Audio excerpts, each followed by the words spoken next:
keberkahan dalam arti kebermanfaatan dari tesis Kiai Imad yang secara langsung dirasakan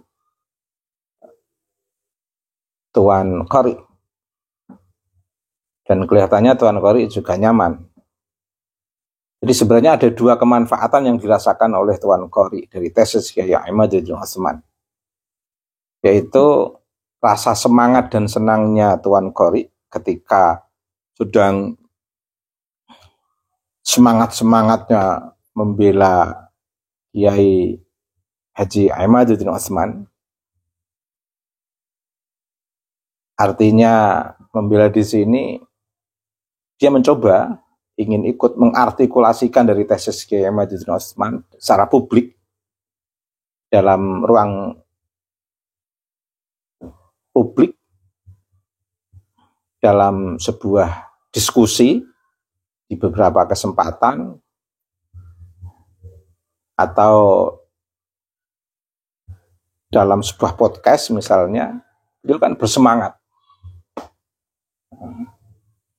Orang semangat itu kan artinya senang. Kalau senang kan berarti ada kebaikan yang dirasakan dalam membangun refleksi semangat, keberartian sebuah hidup. Hal yang sama pada posisi kedua, ketika Tuan Qori berbalik mengkritik tesis Kiai Haji Imaduddin Utsman, itu saya lihat juga semangat.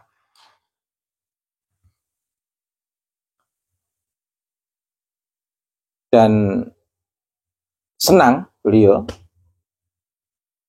Dan ini juga membuat rasa senang dari komunitas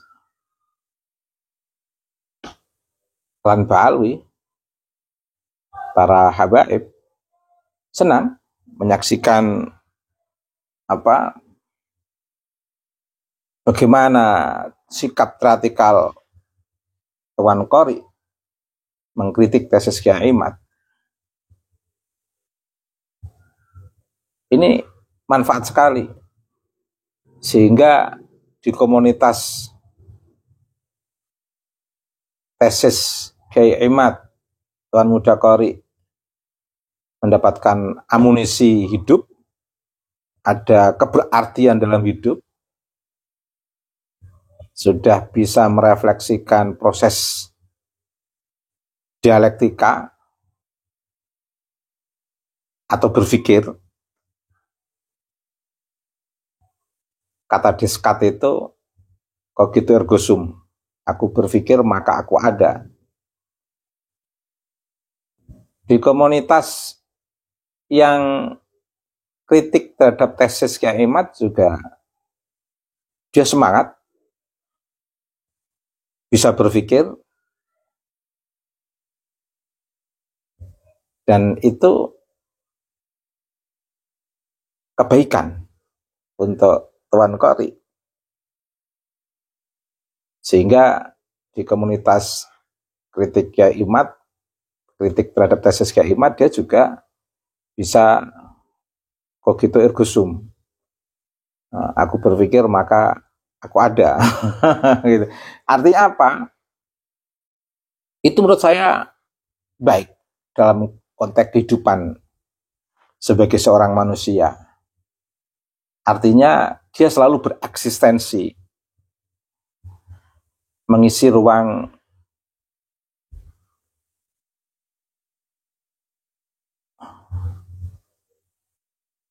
dialog. Karena hidup ini itu kan selain menanti kematian kan, jangan bosan untuk berdialog sebagai refleksi eksistensi diri sebagai seorang manusia. Jadi keberadaan manusia itu kan akan nampak dari proses dialektikanya atau proses menjalani sebuah diskursus dalam sebuah hidup. Tuan Kori nampak eksistensinya ketika semangat mencoba ingin mengartikulasikan tesis Kyai Imad, dan juga sekarang ini juga nampak semangat ketika mengkritisi tesis Kyai Imad. Dan di antara keduanya ada yang senang, dan dia berada dalam kesadaran eksistensi yang penuh semangat. Jadi tesis Kyai Imad itu kayak amunisi, obat tersendiri bagi Tuan Kori untuk merasakan sebuah arti hidup. Arti hidup. Mengisi ruang kehidupan ini dengan penuh keberartian dalam sebuah proses dialektika. Itu menarik. Tidak apa-apa, berkah tesis Kyai Haji Imaduddin Utsman untuk Tuan Kori. Lanjutkan Tuan Kori, kritik saja tesis Kyai Imad. Bagus.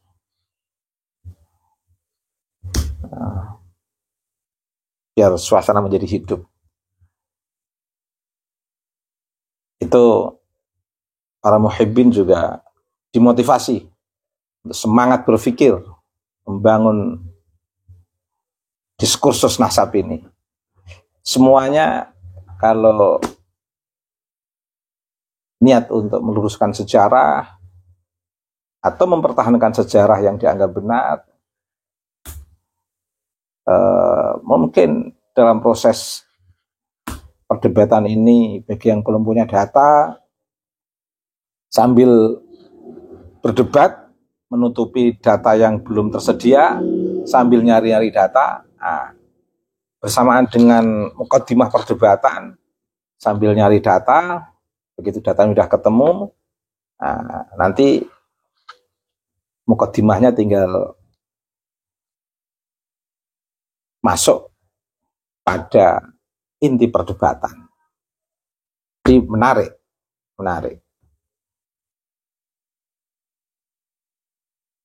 Jangan dihentikan